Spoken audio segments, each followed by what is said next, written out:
Started. You didn't have to wait for me. It's 7 o'clock and we actually have some participants virtually tonight. And so welcome everybody for coming to the Indian Lake Halfway Prairie property plan meeting.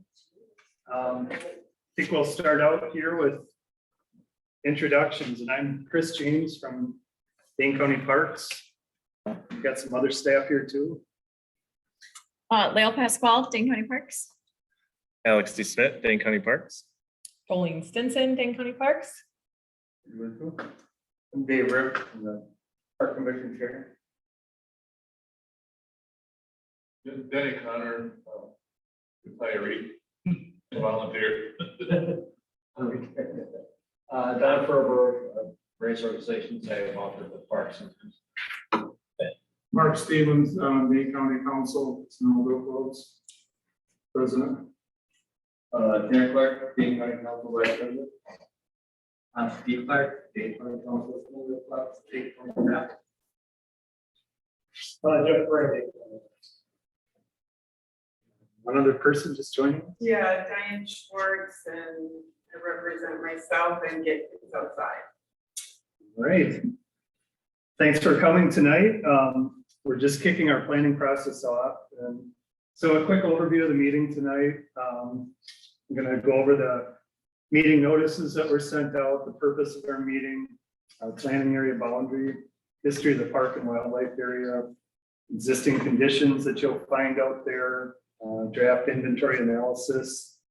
I'm going to give a quick update on the Savannah restoration work that's been going on out at the park, and then talk about some preliminary ideas that we've been talking about, and some new opportunities that may be there, and then we'll get input from all of you. So this meeting was probably noticed more than any meeting that I've done since I've been to Dane County Parks, and I don't think this is the most people I've seen at any meeting either, but we go to really extensive efforts to get the word out about these meetings. I don't know if it's the nice weather. I guess if the sun's shining, it's pretty tough to get people to a meeting now. But we did reach out to a lot of people through a variety of different forums. Obviously, we do a press release every time. We actually mail letters out to all the people in the project area boundary and the neighbors who are adjacent. It's posted on our website, Facebook, Instagram, talk to the town. And then we reached out to some different community groups, Ho Chunk Nation, Color in the Outdoors, Outdoor Afro, Ice Age Trail Alliance. We sent notices out to all the past Indian Lake archery permit holders and cross-country ski permit holders. We talked to Sam Landis at the Snowmobile Club. We talked to the Goodman Community Center, Blackman on BIPOC birding, and Friends of Indian Lake. So I had people actually coming up to me over the last week saying, "Oh, I saw the meeting," that never would have known it before. So the notice was out there, but just not everybody. So the purpose of the meeting is, like I said, we're just kicking off our planning process and to provide information to all of you about that. I think most importantly, though, it's to open the communication lines up so you kind of know what we're doing and how to participate in the plan, and to listen to what your ideas are, which we'll get to at the end of the meeting today. So why do we do these plans for our parks and our other properties? Well, it's a process for us to follow to determine what areas of land are suitable for development or how we might manage them in the future. And we look at a lot of different things: soils, microclimates, vegetation, slopes, all kinds of different things about what's out there. And we'll talk about that a little bit later here. And then that helps us to determine what can fit out there and what's a suitable use for it, or where development can occur. And like I mentioned, this is really a forum for people to be able to come out and give us input. And it helps us to start actually working on cost estimates that we might make capital budget requests for some of the grant programs we apply to. But I think most important, and I use this slide on every plan we do, it's to provide a common vision for phased park facility development and parkland management that balances public use with resource protection. And that's probably the most important thing, because we talk a lot in our business about loving our parks to death. Everybody's got ideas about what they want to see at the park, and they want to see lots of it. And really our job is to balance that, so we don't destroy what we're trying to preserve. This is our project area boundary, and I think you can probably see the park, and a lot of people are pretty familiar with it. Halfway Prairie Wildlife Area is on the north side of Highway 19 at the top. And then Indian Lake County Park is our largest recreation park now at right about 800 acres. And then we've also got some easements to the southwest for the Ice Age Trail. So it's a big planning area boundary, and it's a big park and a lot of public land here. So how did the park and wildlife area get there? A long time ago. So glaciers actually influenced this whole landscape 12,000 plus years ago. And that's how we got the whole kind of driftless region, the rugged land that everybody loves in western Dane County, the steep slopes, rock formations. There's actually a natural heritage history sign right out at the park, at the main parking lot there, that talks in detail about how the landscape was shaped out there. The lake itself is a very shallow lake. It's a kettle lake, and it's kind of filled in over the years, but it was created by the glacier. And then the surrounding flat areas is outwash plain. And this park is all part of the wildlife area within the Ice Age National Scenic Trail Corridor. What do you need to remember? Glaciers, driftless. That's what Indian Lake is really all about. And that it is nearly all of it in the Ice Age National Scenic Trail Corridor. And that trail is intended to highlight and preserve pre-settlement glacial landscapes. So think about that as we move forward, that this park is really there to highlight the glacial landscape. And then in terms of people, I think most people realize that the first people here were Native American people, also about 12,000 years ago. From the Wisconsin Historical Society, the area around Indian Lake, there's evidence 5,000 to 8,000 years ago of Native American people there. I put this next bolt on there just to clarify something. If you go to the boat landing, there's a historical marker there that talks about Chief Blackhawk, and that is not correct or in the right place. And we're actually going to be removing that marker at the Historical Society's request, because Chief Blackhawk did come through that region, but there's nothing about Indian Lake that's significant to his retreat. And ultimately he was captured out near Wisconsin Dells, but there's nothing at Indian Lake Park connected with Chief Blackhawk. So that marker is probably going to get taken down soon. But even after that was in 1832, and even after he was captured up near the Dells, Native American people still camped and lived around Indian Lake for probably another 30, 40 years after that.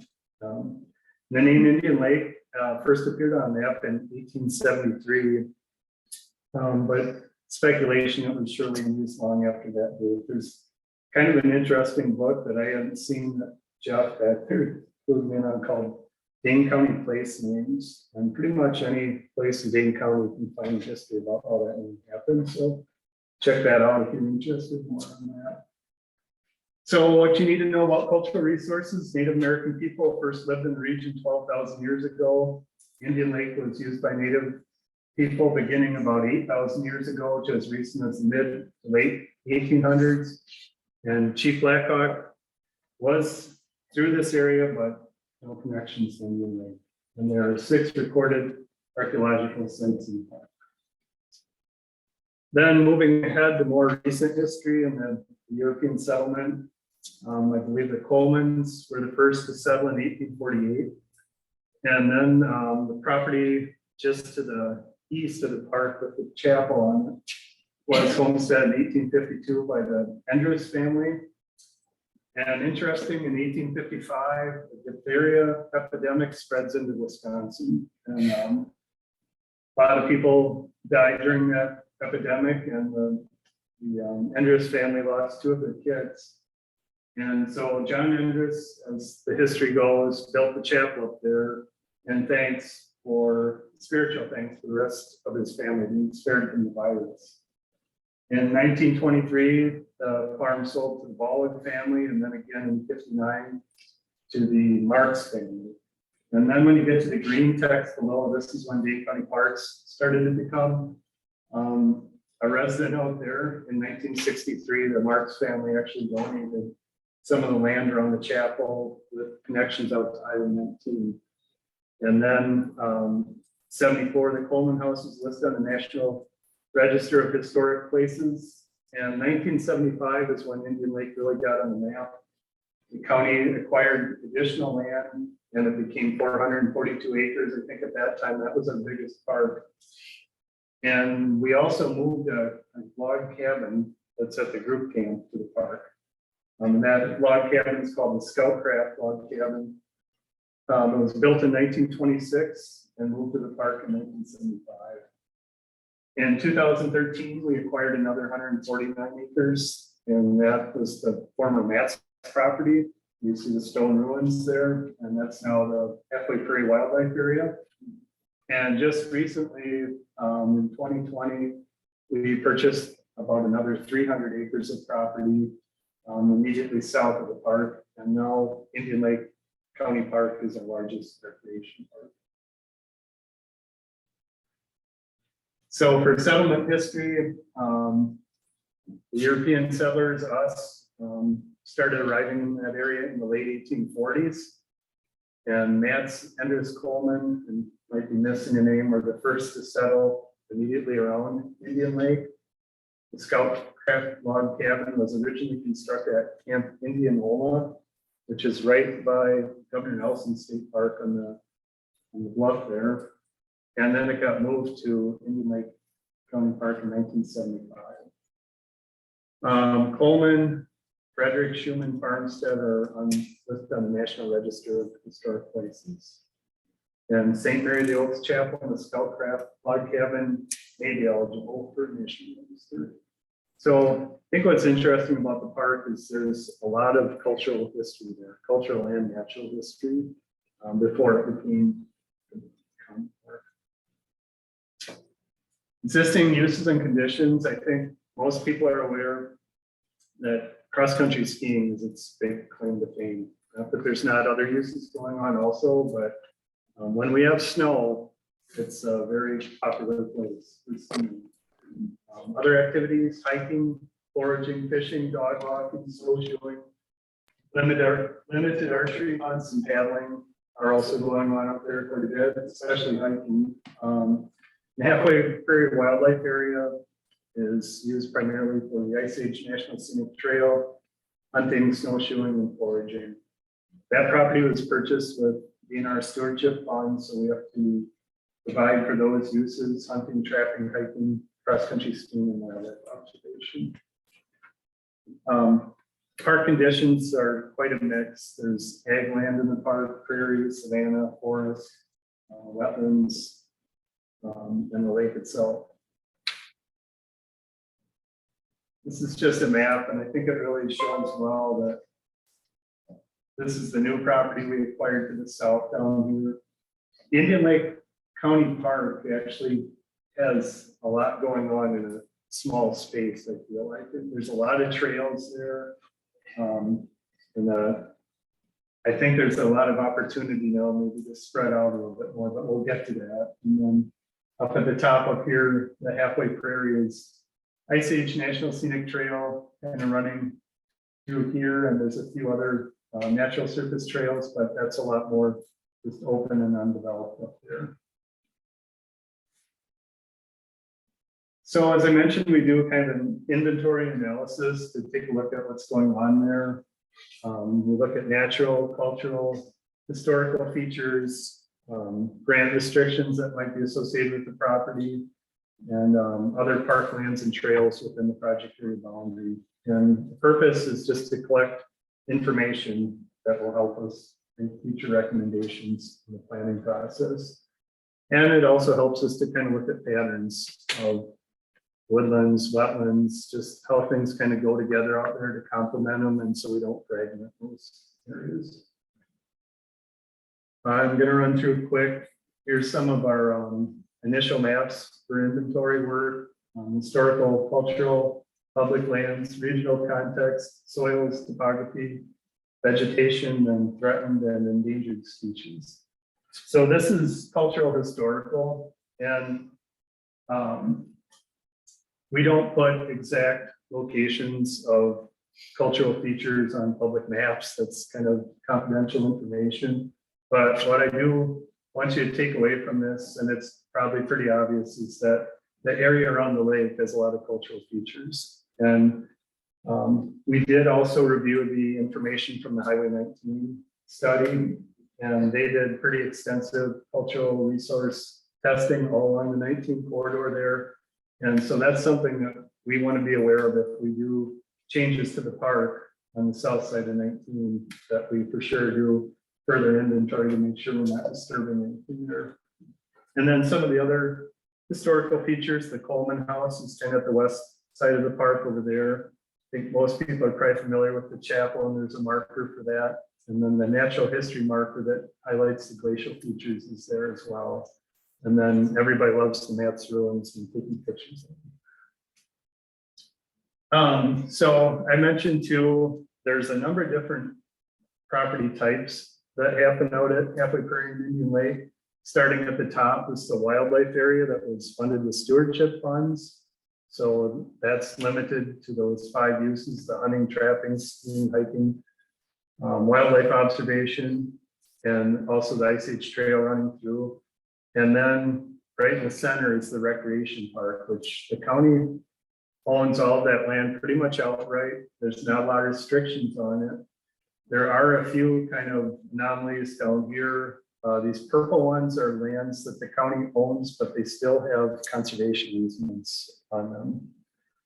And then there's also easements for Ice Age Trail going off the southwest. The Ice Age Trail is trying to get through the park and out this direction.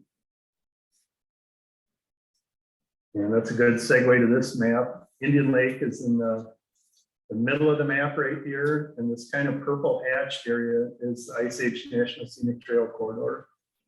So you can see in Northwest Dane County, this is kind of sitting right in the center. And the park and the wildlife area are pretty much all in the Ice Age National Scenic Trail Corridor, running north-south down towards Teskey Park. And I think this is a good perspective too. There's a ton of public land out towards the Wisconsin River, out at Mazo and the Lower Wisconsin Riverway. And then you've got Middleton and Madison just off the map down here, huge, one of the biggest urban areas in Wisconsin, right up the highway there. So you can see why Indian Lake is a pretty popular area. There's a lot of people that live nearby and they can get there really easily. Soils in the park are very influenced by the glacier, and I guess the big thing to know about that are their sandy, gravelly soils, and you've probably seen at the park a lot of the trails are eroding, and that's because those soils are so loose from glacial deposit, and so we have to be really careful about how we align trails at the park so they don't just start eroding out. And I think we know we have to realign some of the trails at the park. And this is a good map that shows, I call this the volcano map. This is these kind of more intense colored areas are relief of the giant hills in the Driftless area. So you can see big, huge hills laid down in the valley, outwash clean, big, huge hills, very characteristic of the Driftless area. And then this is the existing vegetation, and it's really a variety. We've got a huge woodland kind of right in the middle, got a lot of ag land that's kind of the yellow color. The brown is prairie, is a nice remnant here. Not a lot of wetland, just some down around the lake. But again, this is pretty characteristic of the Driftless area. We did do a endangered resources preliminary assessment through DNR back in April. And 2 species came up on the hit list, the Carner blue butterfly and the rusty patch bumblebee. Some of the volunteers did say they thought they'd seen rusty patch bumblebee at the park. Some of the other areas of species of concern, bats. Indian Lake has a lot of really good bat habitat. not necessarily threatened and endangered bats, but great bat habitat. Prairie remnants that they're trying to open up and save. There are some people that are very concerned about snakes around the park. And then red maple forest is a transitional forest that probably isn't as good as oak hickory. But there's a lot of concern that that's taking over a lot of the oak savanna and oak forest in southern Wisconsin. And that's a good segue to Lars Higdon, who can't join us tonight because he's working 7 days a week, burning when he can right now. So Lars is our naturalist, and he has been working on a savanna restoration project at Indian Lake. And if you're familiar with the park, you've probably seen him out there working. The chapel is up here, north is up, the parking lot's right over here. And this kind of east-west block of woods here, they've been working on clearing that out back to the savanna. So Lars sent me this information. This is kind of the status of that project. The logging's completed, and the hardwoods that are not oak savanna species have been removed that they didn't want in there. And that excluded obviously the bur oak and the white oak. So that logging has been completed, and the volunteers have been treating and seeding, reseeding the western 2/3 of that. So these are some of the preliminary things that we've been talking about as staff before we've had our first public meeting here, but just some things that we're thinking about. And to keep in mind, there's 3 different classifications of land. There's the wildlife area, Halfway Prairie Wildlife Area. There's the recreation park, Indian Lake County Park. And then there's the Ice Age National Scenic Trail. So that's 3 different categories, classifications of land that you'd see in our Parks and Open Space Plan, all being managed differently next to each other. It's obviously used extremely heavily for hiking and skiing, and snowshoeing too, which causes some conflicts. And then the park and wildlife area, as I mentioned before, are nearly all within the Ice Age National Scenic Trail corridor, the Driftless region. Very aware that parking lots, the use often exceeds the capacity. And currently we don't have any designated public access for the property we purchased to the south of the park up Indian Trail Road. Dog park parking, we are aware is very limited, and it's not the best condition for getting back onto 19 there. And the lack of fencing often creates some issues of people just taking off into the park, no leash. Indian Lake, a lot of sediment has accumulated over the years, and now it's very shallow, warm body of water, very conducive to growing carp. We keep trying to get rid of them, and they keep coming back. And we also have to aerate in the winter time. So I do think long-term, the goal of dredging the lake would be very beneficial for the fishery overall. And then access to the park and wildlife area is almost all by motor vehicle or snowmobile. So, but right now I don't feel like it's very accessible to people unless you've got a car and somebody can get out there. And the park has extensive cultural, historical, and natural features, which is a good thing. Not all of our parks are like that. This park has got a lot going on for it. So here's our project timeline, and we're kind of at the beginning of things. So I call it discovery. We're looking at the natural and cultural features there. We're coming out and talking to people on June 6th, which is a Monday. In 2 weeks, I believe, we're meeting out at the town of Barrie at their shelter out there. So if you want to come to another meeting, I'll be there too. That meeting starts at 5:30 and goes to 6:30, and then we're meeting with the plan commission after that. So right now we're looking at what's at the park. We're collecting public input, and we stir all of that stuff together and we come up with draft plan recommendations. Very simple way of looking at it. And then there will be a series of revisions and consensus building. So hopefully we get to an adopted plan, and hoping later this year that we get to that preferred alternative. So from tonight, our next steps, we will continue to refine our inventory analysis. We'll continue to gather public input. And you can provide input tonight, obviously, but also on our website. Then there's a survey on our website too that you can take to tell us what you think about the park and how you use it. Hoping to get comments in by July 1st. So if you want to go online and either email me or call me or whatever, my contact information is on there. And just draft, but I'm thinking maybe by August, we might have another public information meeting to review draft recommendations. So with that, I think we've probably got some people online and some people here. Did everybody sign in tonight? On the sheets out here? You go grab them before it's leaving.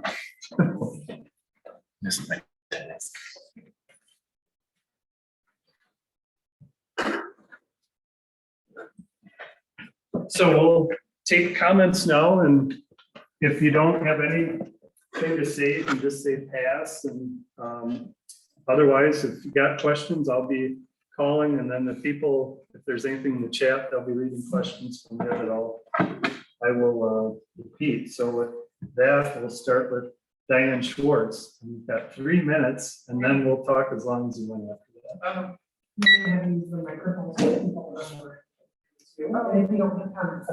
Yeah, hi, don't know that I have any comments. I'm here because I love this park and because I spend a lot of time there, and I think the main things that, there's a lot of things that are so good that I don't want to see changed. Obviously, I don't want to see cross-country skiing change or anything happen to the dog park or the trails. It looks like there's gonna be new trails, so that would be great to incorporate some trails into that new land. I hope that the name stays the same. I don't know if that's part of this, if people are if there's talk of changing the name. I hope that doesn't happen. If I don't know if that is, but that was something that I'd like to see stay the same. The shelter is wonderful. Change that.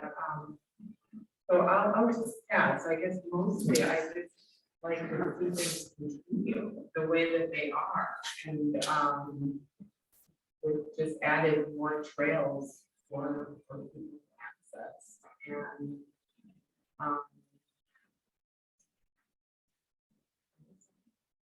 if I have any more, I'll email. Yeah, Diane, that reminded me too, and when I skipped over one of the bullets on the slide, for Indian Lake Park itself, I just want to be clear that we're not looking at making huge changes to the park. Obviously, we know we got some trail issues and some parking issues, but we're not looking at putting soccer fields in and brand new roofs. We understand a lot of people love it just the way it is, so probably pretty unchanged. All right, Michelle Doolin.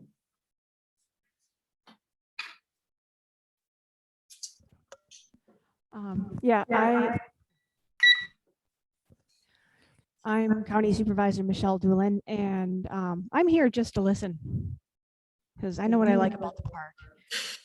So really, I'm going to pass. All right. Easy group so far. Alex, is there or somebody? There's no questions in the chat. Not yet. Oh.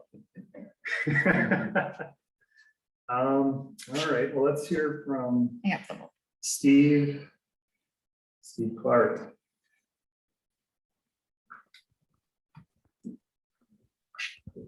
I don't have a lot to add. I just noticed when you're going through your existing uses of the park that the snowmobile trail wasn't mentioned on that one slide. So I just want to make sure that we are still being considered as an existing use to remain.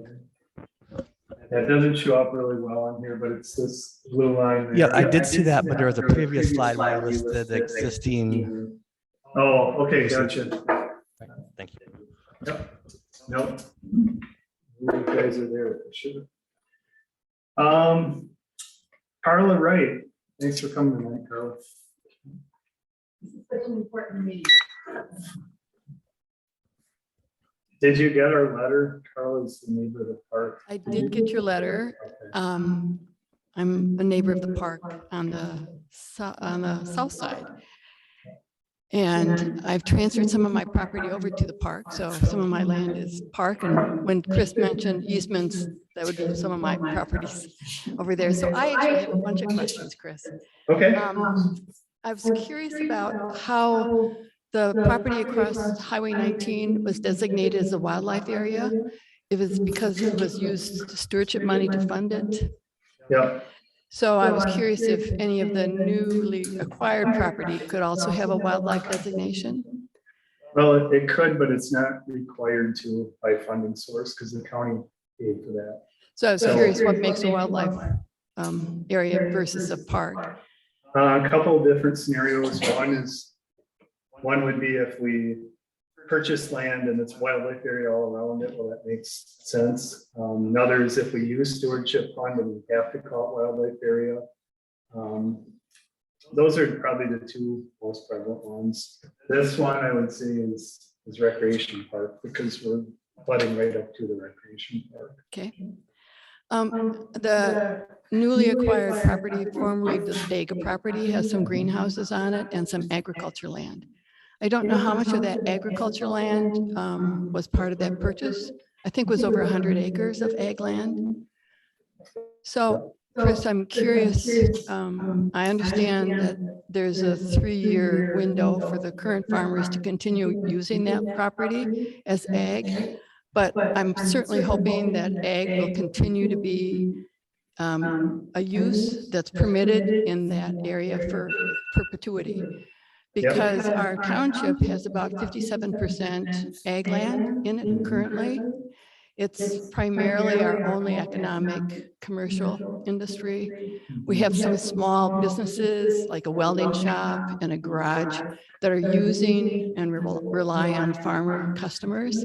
So if we take land out of ag and make it into recreation or make it into prairie, it has subsequent economic consequences for our township. So I wanted to go on record for advocating that we have more agriculture. And I think it adds to the landscape, the pictorial landscape, the peaceful landscape adjacent to the park. It's a good land management too. Yep.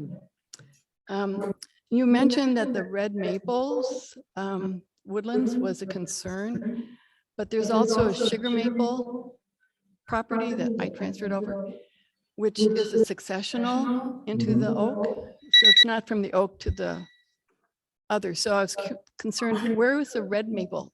You're not talking about the sugar maple, right? No, it's more the red maple that's In there. in there. Yeah. I agree with you. My time's up. Okay, we'll come back to you too. I have a question from the chat. Oh, we have our first question from the chat. I have to read it with my headphones. Okay.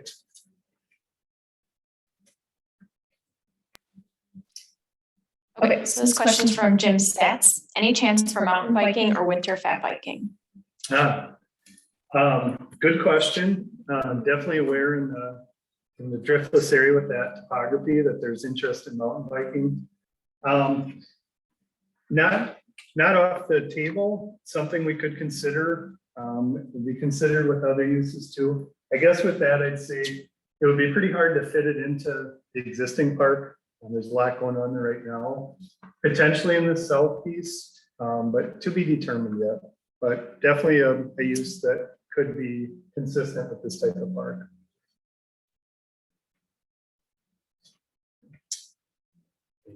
I do, but we can come back to them. Don Ferber.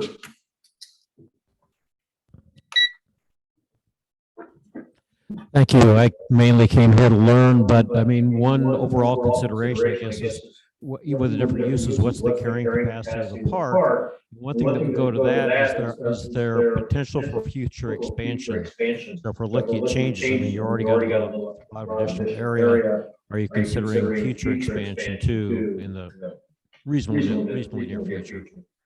I guess it's to be determined. We only buy from willing landowners, as you probably know. Yeah. But there are some areas outside the park adjacent to it that would be a benefit for different reasons, access or just water quality or whatever, but nothing on the books right now, I guess. Okay, so nothing we probably plan for right now. But I mean, access was, since you mentioned, it was one issue. I was considering if we're getting a lot of users there and the parking lots are getting overused, and with additional expansion, is there potential to provide additional access to the park from other places? That's definitely something we'll be looking at, is how to get access to this new piece of property to the south down there that might help to kind of lessen some of the congestion in the park. Yeah. I mean, as you mentioned, some of the trails need to be rebuilt anyhow, so, differentiating the uses there and so on. I mean, depending upon how many people you want to come there, could consider having another shelter, or something like that for people to use. It's a very popular place, but I suppose in the larger scheme of things, you also look at other parks and other locations in terms of spreading the love around a little bit. I very much appreciate the diverse amount of uses in the park and so on, and continuing sort of the character as it is now, but potentially expanding it more in the future. I guess that's all I've got in mind for the moment.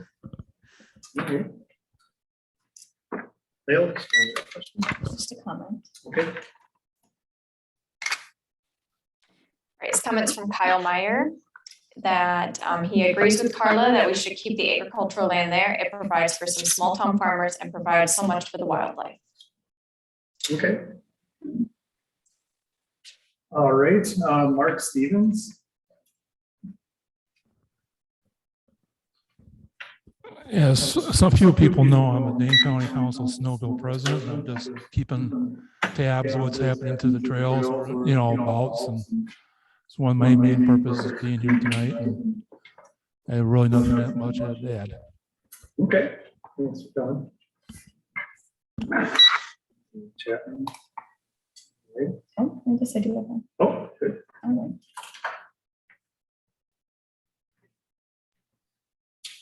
All right, this one is from Rex Merrill. Comment, as a cross-country skier, I'd like to see upgrading and better maintenance of trails that use. I think off-road biking may degrade existing trails that are already heavily eroded. Okay. All right. Dave Ruda.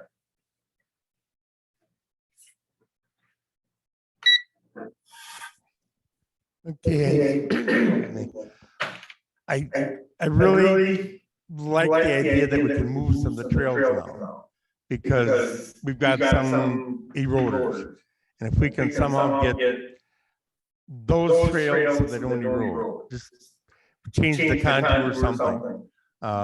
Additional trails, that's second. We have to get that. I haven't seen the plan for Highway 19 for a long time now, but I seem to remember last I saw it years ago, it did have actual bike lanes around it. Nothing huge, but a whole lot safer than what we got now. So right now, no way, it's dangerous. So I think we will actually get a few more bikers out there, which that should help. So, of course, I'm very interested in the chapel. Been to the chapel every year since '56, so a lot longer than most have been alive. That's been a big thing in my life. Sounds great, and I think like Carla said, if we can keep a lot of that ag land, prairies are wonderful, but there's only so much you can take care of, and someday Dane's going to get old and retire. So. No.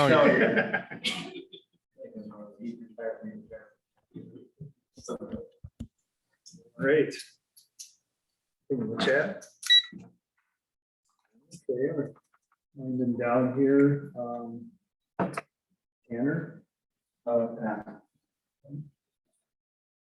Then Dane Connor. Make sure you do that. I guess a lot of the work I do at Indian Lake as a volunteer is environmental restoration.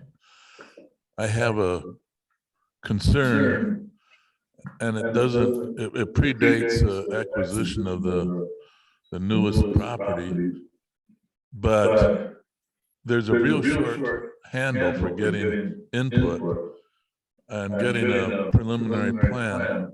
And I'm wondering if DNR, Fish and Wildlife Service, anybody is going to do any research into what it's going to take to restore those maple woods, the oak woods in the whole park. In the 50 years since I've lived a mile east of the park itself, we've seen significant changes in wildlife there. We used to hear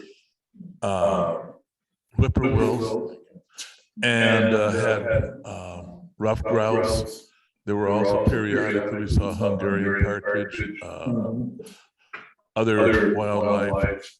Certainly we have plenty of deer and turkeys now, but what has happened to the park that has discouraged some of the species that were there before? And if any research is going to be done by DNR or anybody to start trying to see what's going to be done to preserve the natural areas there as they are now, and also to start trying to control invasive species that are making great headway there. Garlic mustard, Japanese hedge parsley, and not to forget the ever-present, what I refer to as bucksuckle, honeysuckle and buckthorn. So there's a lot of work just to preserve without eliminating any of the ag land. So that's all my thoughts. Yeah, and that reminded me is one of the things when we met with Lars, our naturalist, that he thought we needed as a starting point that will go on beyond this plan is to do a forest management plan for the park. Will that be included in part of the management plan? It will not be part of this plan, but management would wait until we did that plan. So it would be a spin-off from this plan. Okay. So I think that would answer a lot of those questions. That would answer a lot of those questions. I would hope so.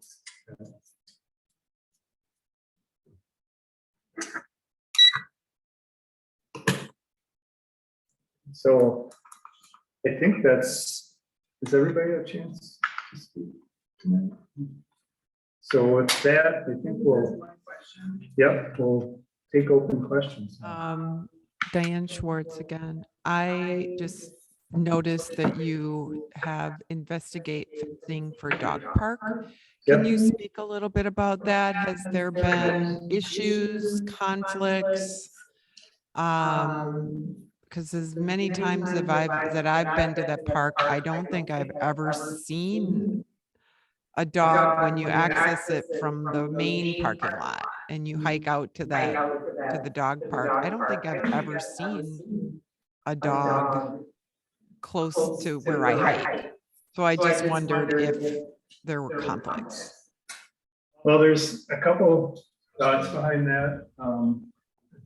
I think there is a tendency for people, it's a pretty soft boundary on the south side there to just kind of keep going. So I doubt you're seeing them, like over here, there might be some. No, we don't see them over there, but when you hike from, when you hike along the trail from the parking lot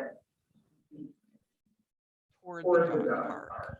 Yep, up here you're saying? Parking lot's about right there. Yeah. Trail goes over with this.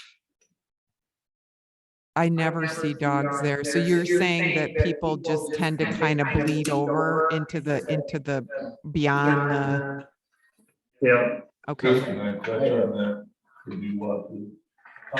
Periodically, you see signs on bulletin boards, at the dog walk area. Periodically, you see signs in the dog walk area. People are looking for their dog, talking to some of the neighbors. Periodically, people report their dogs got on a sniff, got on a scent, took off, and they're having to look and try to find their dog. So it does happen periodically. And that is the issue really that's driving, one of the big issues that we're hoping might bring more people to the dog park is a lot of people aren't comfortable letting their dogs loose off leash for that reason. So I think that would really maybe help more people enjoy the dog park that aren't coming out now. We're also looking at potentially providing a water access for the dog park. Right now, I think a lot of people swim their dogs off the boat landing area there. And we are looking at potentially making some improvements along the shoreline right here where they're swimming their dogs too, but making that a better surface, sand, pea gravel, for dogs to go in and out of water there. And then hopefully not using the boat landing as much. The only comment I would have about that Is that I take kids to the park and utilize that that grassy area for fireflies. There's a lot of fireflies in that grassy area when you come. It's not, and there would need to be access to the, like, so if you're hiking and there's a fence, there would need to be some places where you could get into that grassy, into the dog park from the hiking trail. So that you could do a loop, because right now what I do is I do a loop through the dog park. And like I said, as I usually go there in the evening on a hot summer night, and I don't think I've ever seen it in the times that I've been there. I don't think I've ever seen a dog.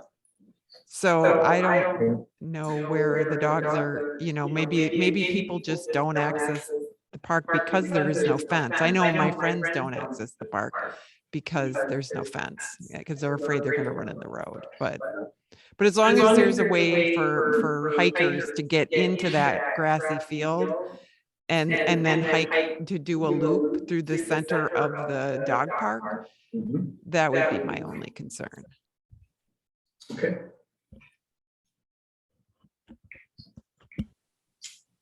Are we still the treatment? No.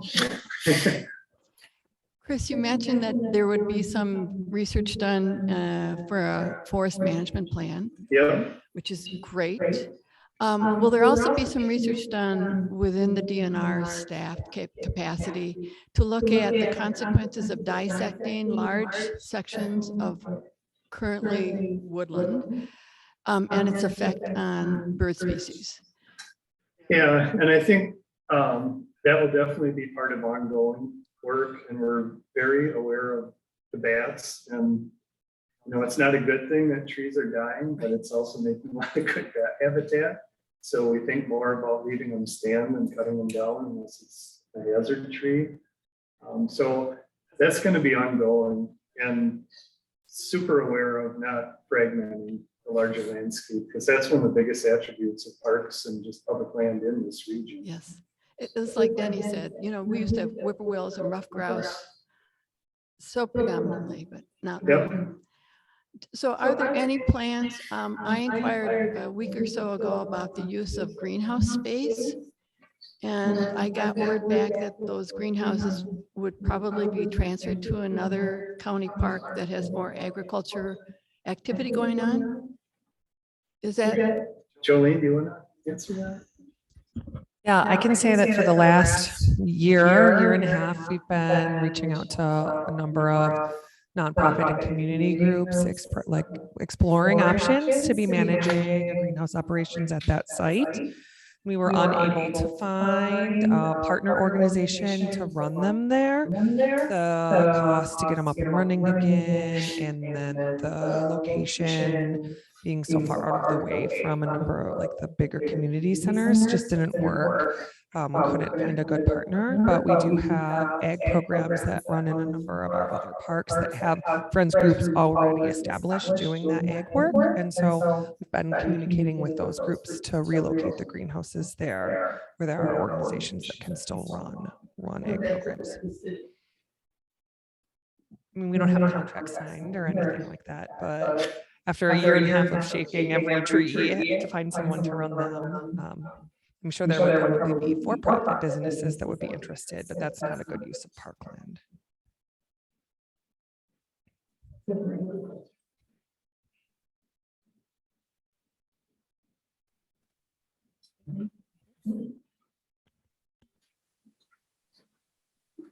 Done.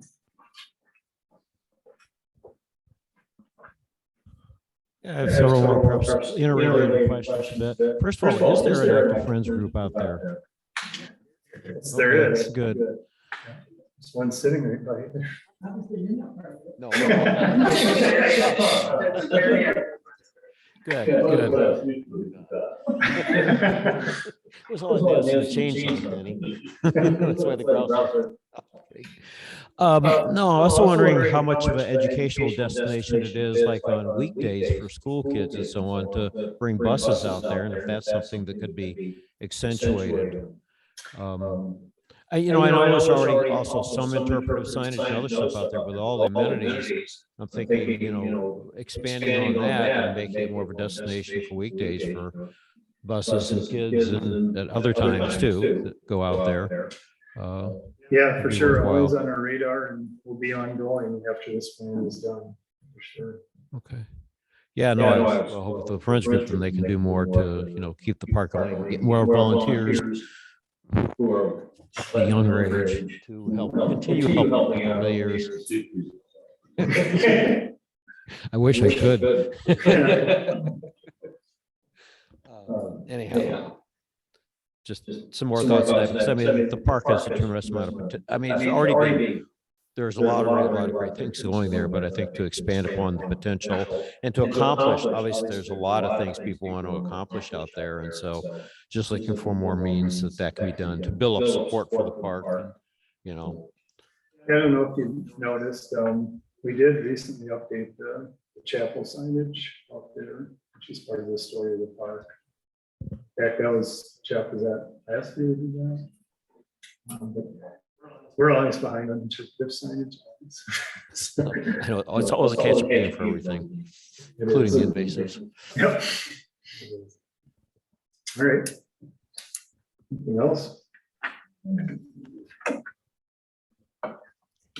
Yeah, it's really isn't, after COVID, we can't really go back a couple of years and see what we've had. But in the past before that, I used to see buses out there fairly often.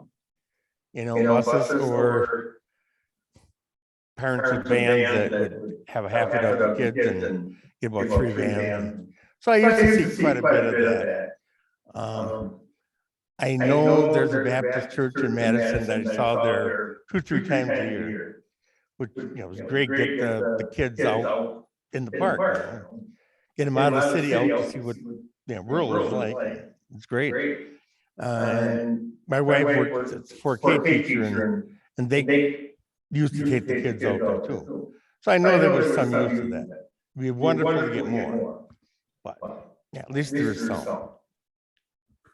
I don't know if that book wants to need another shelf or something.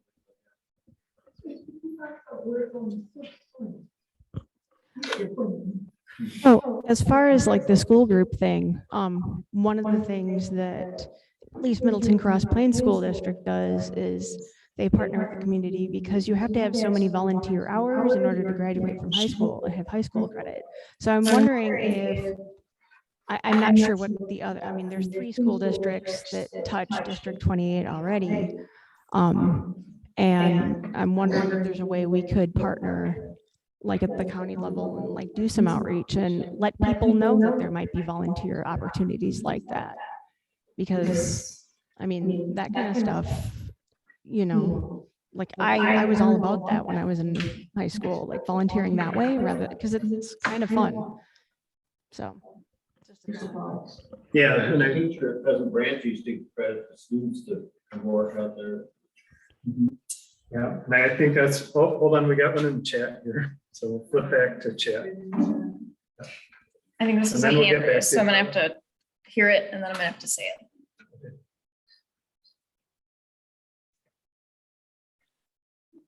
Linda, do you have a question?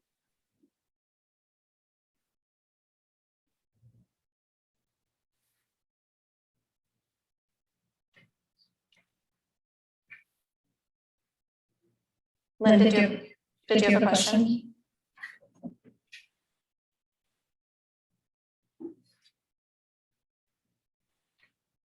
Okay, I don't, we're having some audio issues. Okay. Back.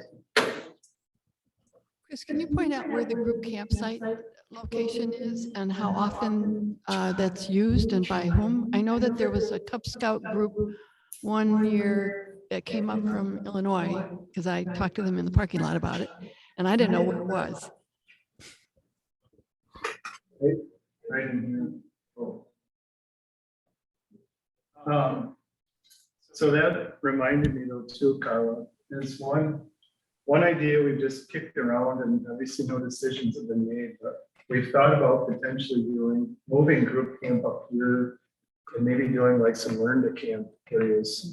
Learn to camp up in this part of the former Dega property, because it's really isolated from the rest of the park up there, from the view shed and the other park users. So it kind of makes a nice opportunity to put rustic camping up here. And it's nice and close to Madison too, where if you're just learning to camp and you decide you don't like it or it rains or whatever, you just go home then right away. So. One night, I actually want to share because There was someone camping within my view, and and they had a fire and everything. On the Dega property? No. It was in the park. Oh. And so that's why I was curious where that was. No, you wouldn't have been able to see the group camp from your house, but I think we have given some special event permits to Ice Age Trail users to camp. This wasn't that. the sheriff said it was a Cub Scout. Oh, and we have, but I'd be surprised if you could see that from your house. Okay. First, you use the pointer and show where the group camp is. Let me get my bearings here. Right there.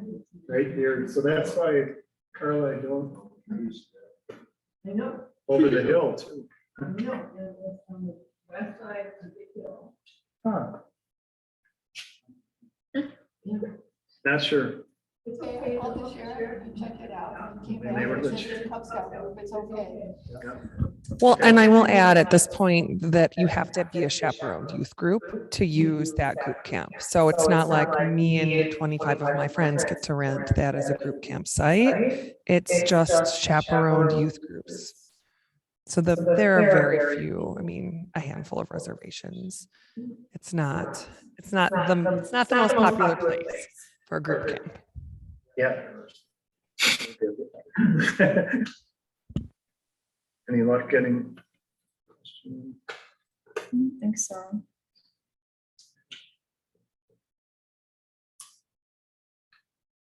Other comments or questions?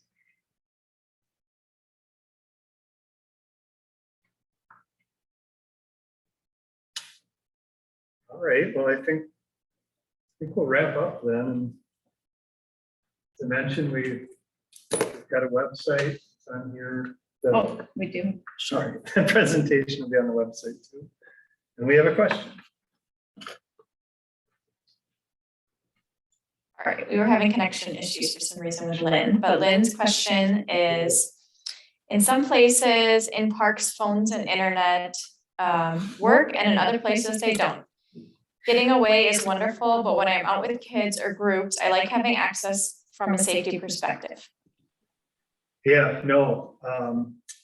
totally get what you mean as staff way up and joke about Indian Lake and the cell reception out there. It's not very good. And that is part of the Driftless region also. In a lot of our Southwest parks, just cell coverage is very spotty from where you go. So appreciate the comment. Not sure what we can do about it. It's just, that is part of being in the Driftless area, but understand the concern for sure.